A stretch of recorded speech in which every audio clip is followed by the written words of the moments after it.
Bismillahirrahmanirrahim. Rabbi shrah li sadri wa yassir li amri wahlul 'uqdatam min lisani yafqahu qawli. Assalamualaikum warahmatullahi wabarakatuh.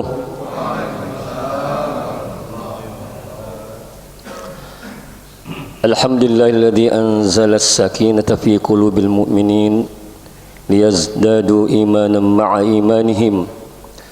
Asyhadu an la ilaha illallah wahdahu la syarika lah wa asyhadu anna Muhammadan abduhu wa rasuluh. Allahumma shalli wa sallim ala sayyidina Muhammadin fi kulli lamhatin wa nafasin bi kulli ma'lumin lak. Amma ba'd.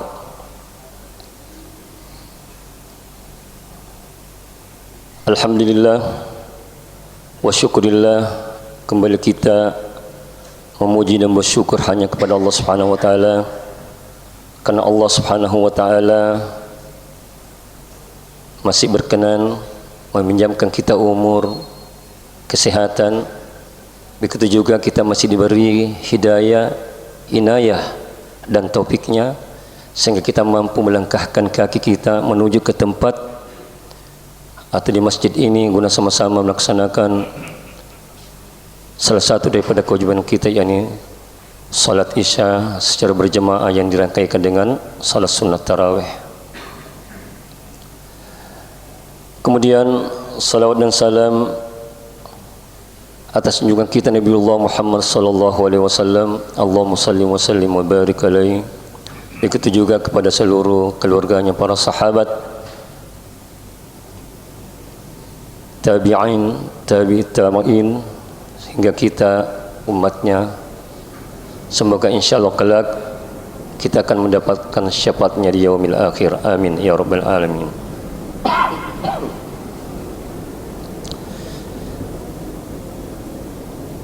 Jamaah salat isya dan salat tarawih yang insyaallah dimuliakan Allah Subhanahu wa taala, malam ini kita telah sampai kepada malam ke-28 daripada bulan suci Ramadan.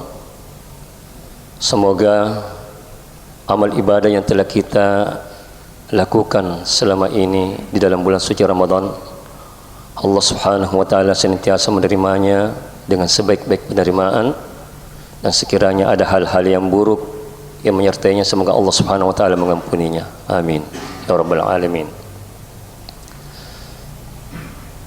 Terkadang kita berkata, jemaah sekalian, tidak terasa kita telah sampai. Sebenarnya kata-kata ini saya kurang serak, ya. Karena kalau kita mengatakan tidak terasa, itu hati lalai, ya, hati lalai. Kita tidak menikmati waktu yang Allah berikan kepada kita. Coba bayangkan kalau kita menunggu, karena kita nikmati itu waktu menunggu, lama sekali rasanya, ya, lama sekali rasanya. Karena kenapa? Kita menikmatinya, ya. Makanya jangan pernah mengatakan, ya, tidak terasa kita telah sampai. Dirasa, Pak. Bukan main itu 27 hari kita berpuasa, tidak makan, tidak minum di siang hari, terasa itu. Jadi kita ingkari nikmatnya Allah itu kalau kita mengatakan tidak terasa, ya. Kufur nikmat kita, istighfar kita, ya. Kalau hati kita lagi on, ya, betul-betul bekerja dengan baik, maka waktu dan, ya, waktu yang terus berjalan itu terasa sekali. Baik itu adalah sesuatu yang nikmat, dan pada dasarnya semua adalah nikmat daripada Allah Subhanahu wa taala. Tidak ada satu pun yang kita lalui terkecuali itu adalah nikmat dari Allah Subhanahu wa taala. Tergantung sangka kita kepada Allah Subhanahu wa taala. Olehnya itu jemaah sekalian, sebagaimana yang disampaikan tadi oleh protokol, bahwa judul cara materi kita pada malam ini adalah salah satu ayat di dalam surah Al-Baqarah 186. Dari sekian ayat yang menjadi nas daripada puasa, mulai dari 183 sampai 187, Allah Subhanahu wa taala menyelipkan satu ayat khusus, ya, satu ayat khusus tentang dirinya.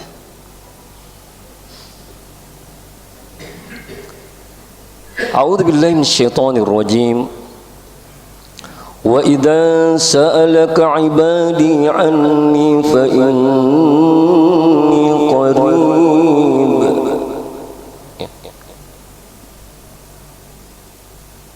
Dan apabila hamba-hambaku bertanya kepadamu wahai Muhammad tentang aku, inni qarib, aku dekat.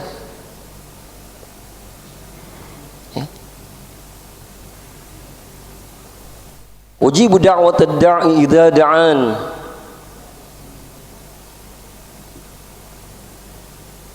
Falyastajibu li wal yu'minu bi la'allahum yarshudun. Dan apabila mereka berdoa kepada aku, maka aku akan mengabulkan doa mereka. Maka hendaklah mereka itu memenuhi ketaatan kepada aku dengan dasar iman agar mereka mendapat kemenangan. Jadi Allah Subhanahu wa taala pada ayat ini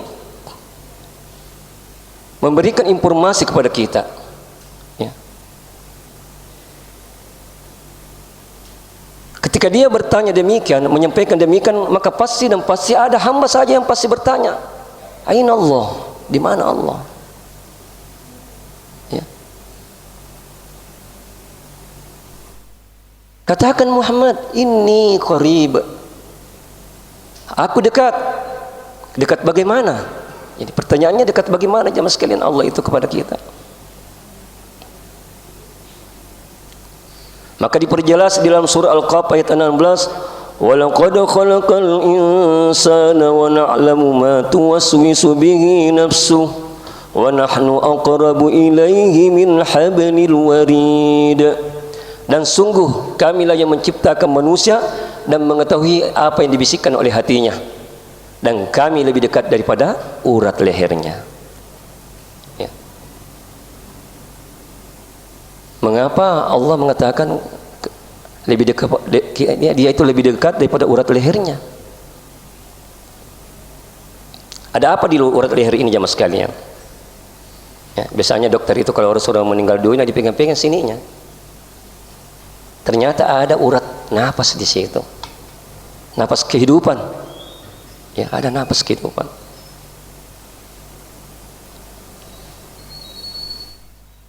Artinya apa jemaah sekalian? Kalau kita mau merasakan kedekatan kita kepada Allah Subhanahu wa taala, ada dengan cara bernapas. Kenapa harus bernapas? Karena proses ruh itu ditiupkan.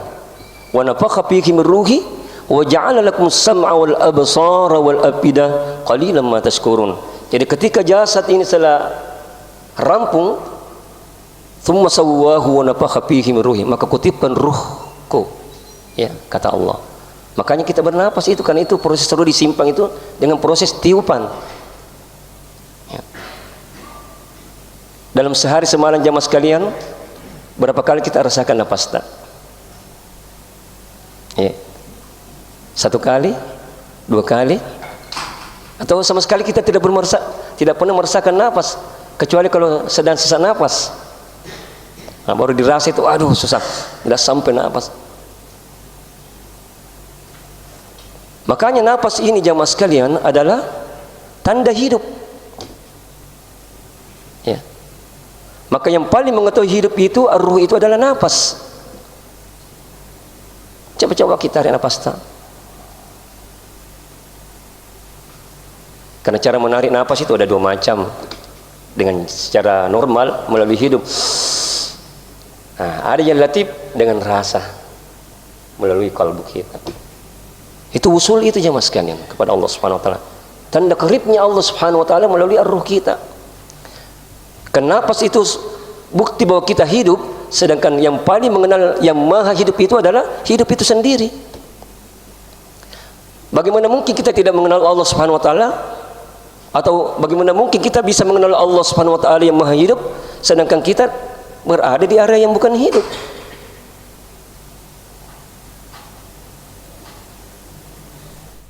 Maka sekali-sekalilah jamaah sekalian kita merasakan kehidupan itu sehingga kita mengenal yang maha hidup. Makanya ada kata-kata ulama sufi, man arafa nafsah faqad arafa rabbah. Barang siapa yang mengenal dirinya akan mengenal Tuhan. Kenal itu ruh, kenal hidupmu, maka kau akan mengenal yang maha hidup.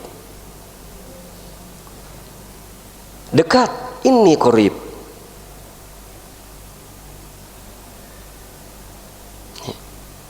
Rasa-rasa hidup tak, insyaallah.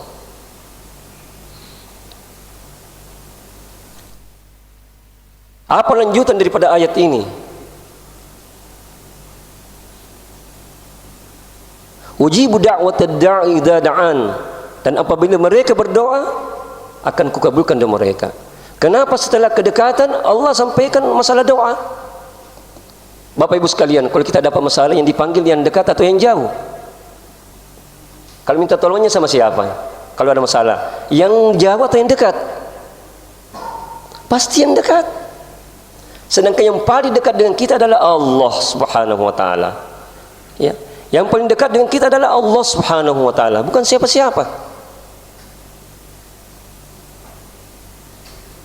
Dialah Allah, la ta'khudhuhu sinatuhu wa la naum. Tidak pernah mengantuk, apalagi tertidur dalam mengurus makhluknya. Makhluk yang mau dinandalkan, orang tua kita, pasangan kita, dia punya sifat ngantuk.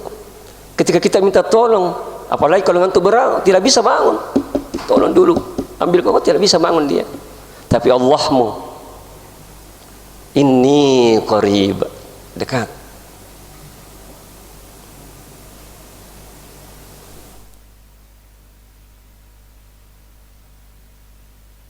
Setelah kedekatan ini Allah sampaikan tentang doa. Artinya apa? Berdoalah kepada Dia yang maha dekat dengan kita. Makanya ada azimat, ya, yang betul-betul kita harus pelihara dalam kehidupan kita kalau ada masalah. Di dalam surah Al-Baqarah itu sendiri, wasta'inu bis sabri wassalam. Ya, jadikanlah sifat sabar dan solat sebagai penolongmu. Kenapa sabar dan solat? Karena keduanya ini sabar bersama Allah. Kalau bersama Allah, dekat atau jauh? Nah, pasti dekat. Kalau solat, Allah dekat atau tidak? Tentu dekat. Karena hadis Nabi SAW mengatakan, sedekat-dekat seorang hamba kepada Tuhannya ketika dia di dalam posisi sujud, maka banyaklah berdoa. Ya.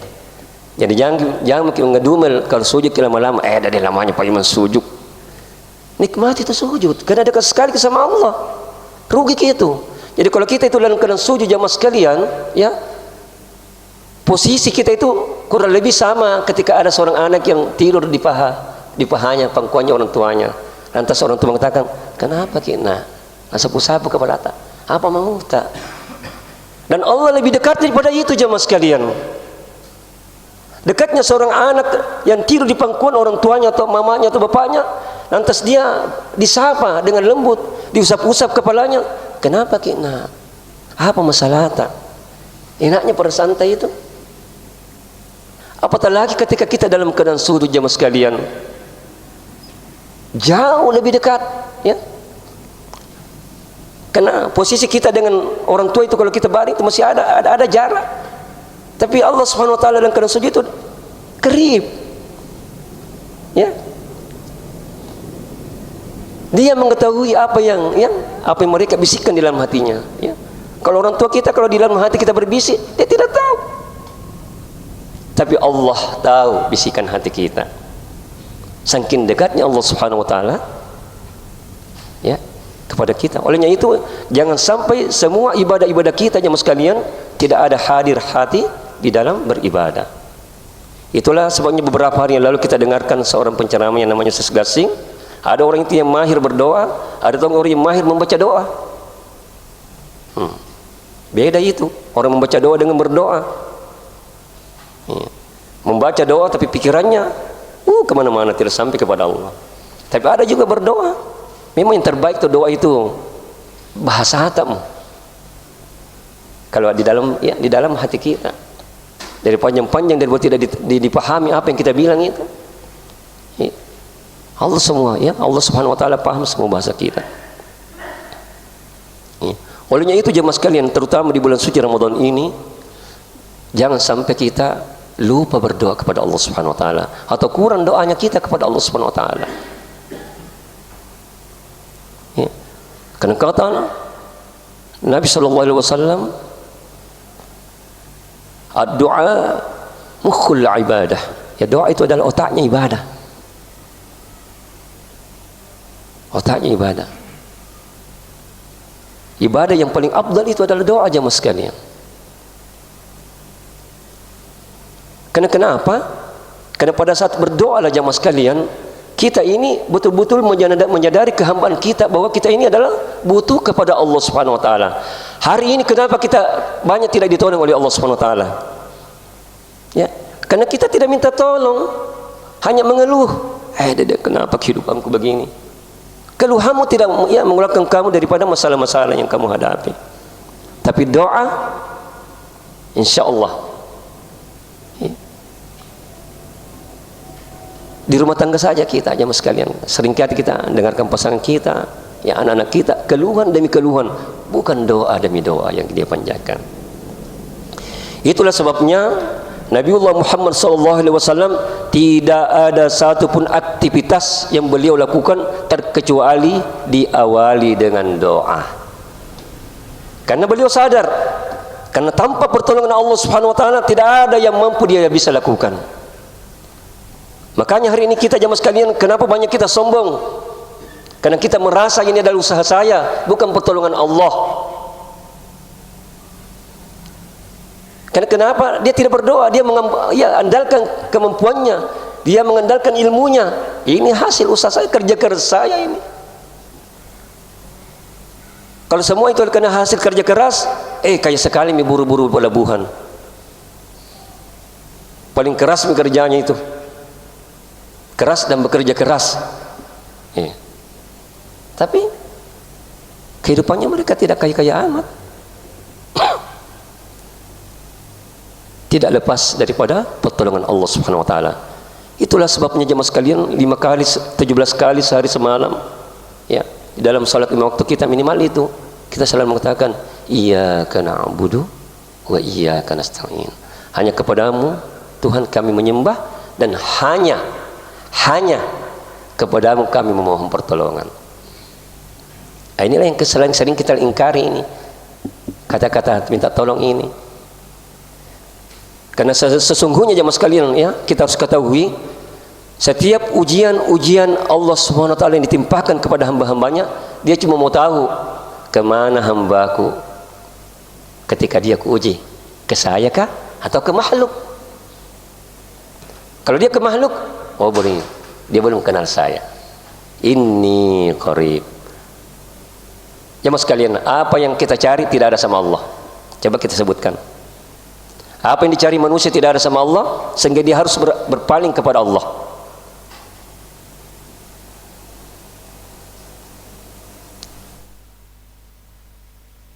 Semua yang kita cari jemaah sekalian, tidak ada satu pun terkecuali semua itu adalah miliknya Allah Subhanahu wa taala. Karena Allah pemilik segala sesuatu, maka kepada Allah Subhanahu wa taala kita selalu memohon pertolongan, berdoa. Ya, jangan pernah lelah berdoa. Karena tidak ada doa yang sia-sia itu. Cuma doa yang Allah tidak suka itu doa yang tergesa-gesa. Bukan doa yang tergesa-gesa, ini maksudnya ini selain cepat-cepat doanya. Yang dimaksud, tapi hakikinya tergesa-gesa itu ingin cepat sekali dikabulkan doanya. Itu yang tergesa-gesa itu. Ya, bersabar ki, kan hamba ki. Ya, jadi pelihara saja rasa sabar dan syukur kita hanya kepada Allah Subhanahu wa taala. Karena ketika dunia ini diciptakan dengan segala isinya jemaah sekalian, tidak ada saham tak. Ya. Coba siapa yang berani angkat tangannya di sini yang mengaku ada sahamnya kalau waktu dicipta dunia dengan segala isinya? Tidak ada.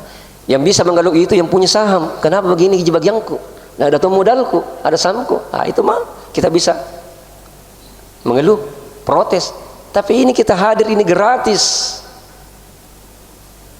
Tidak ada samta sekecil sarra. Jadi kalau dikasih ki, syukur ki, tidak dikasih ki, sabar ki, itu saja. Ya. Sekali lagi, mari kita perbanyak doa di bulan suci Ramadan. Ya. Karena di dalam literatur Islam itu ada 3 hal terkadang Allah langsung kabulkan doanya, ya, seorang hamba yang dijabah. Ada juga yang ditunda, tidak diberikan, ya, tapi dia diganti dengan hal yang lain, ya. Karena Allah lebih tahu apa sebenarnya kebutuhan kita. Kalau misalnya anak-anak ini berdoa kepada Allah, ya Allah kasih ke pesawat terbang, ya, tidak dikasih karena tidak butuh, ya. Tapi kalau pilot minta pesawat, nah itu sesuai dengan keinginannya itu, ya, insya Allah dikasih di pesawat. Apakah milik pribadi atau milik maskapai?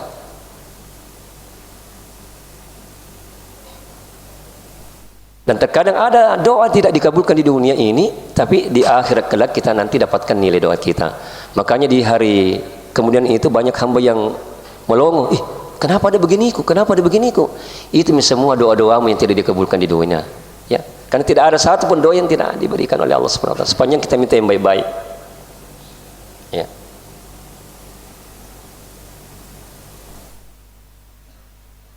Lanjut daripada ayat ini, falyastajibu li wal yu'minu bih. Maka hendaklah mereka memenuhi perintahku. Ya, jadi jangan pernah kita melanggar perintah Allah Subhanahu wa taala dan beriman kepada aku, tentu dengan dasar keimanan. Karena perintah yang kita lakukan, ya, tanpa didasari dengan keimanan, maka sia-sialah, ya, nilai-nilai ibadah yang kita lakukan itu, karena tertolak di sisi Allah Subhanahu wa taala. La'allahum yarshudun, agar mereka mendapat kemenangan, kemudahan. Jemaah sekalian, di akhir bulan suci Ramadan ini, mari kita terus mensuasanai diri kita dengan suasana Ramadan. Jangan ada di dalam hati kita ini sekarang suasana lebaran. Pending dulu suasana lebaran. Karena suasana lah yang memengaruhi kita untuk bertindak. Kalau suasana sudah suasana lebaran, semua pernak-pernik ya lebaran itu ada di kepala kita. Belum diganti gordeng, belum diganti sofa. Apa yang saya masak nanti apa yang bilang tetanggaku kalau tidak ada nuku. Semua itu yang dipikir, hanya tidak tarwimi, tidak salat tengah malam dan lain sebagainya. Karena kenapa? Tidak ada lagi suasana Ramadan di hatinya. Ingat jemaah sekalian, setiap hal itu yang dihitung adalah endingnya. Biar hebat ya, sering saya sampaikan ini seperti hanya dalam bertinju misalnya. Biar hebat ronde 1 sampai ronde 14, tapi ronde 15 dikampaskan tidak ada nilainya itu 14, tidak ada, habis. Yang ending diterima, finishnya, yang masuk finish yang diterima. Biar kita jago itu 14, tapi malam terakhir terkampas. Naudzubillahi min dzalik. Ya. Cahaya yang akan turun di akhir-akhir bulan suci Ramadan ini jemaah sekalian terang sekali, benderang. Kalau kita tidak mempersiapkan hati-hati kita, melapangkan hati-hati kita di dalam menerima cahaya itu, maka kita akan kolab. Olehnya itu, terakhir, jangan sampai juga nilai-nilai puasa kita menjadi rusak jemaah sekalian. Ya. Jangan sampai nilai-nilai puasa kita rusak. Dalam satu hadis dijelaskan oleh Rasulullah, sering kita dengar hadis ini, ya, bahwa mulut orang yang berpuasa itu di sisi Allah, Bu, ya, lebih harum daripada minyak misk.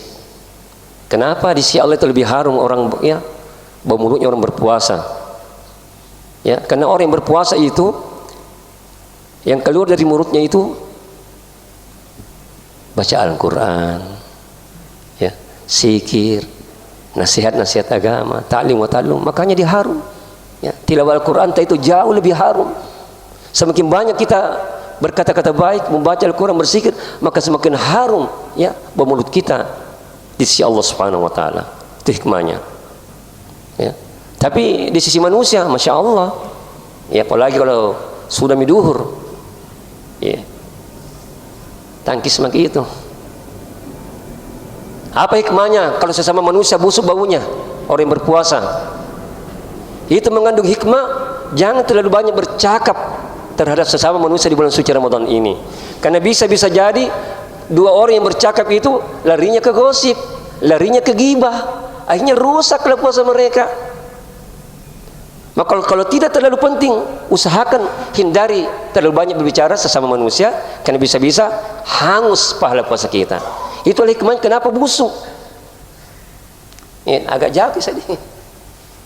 Ya. Atau hindari pembicaraan kalau tidak penting-penting amat. Ya.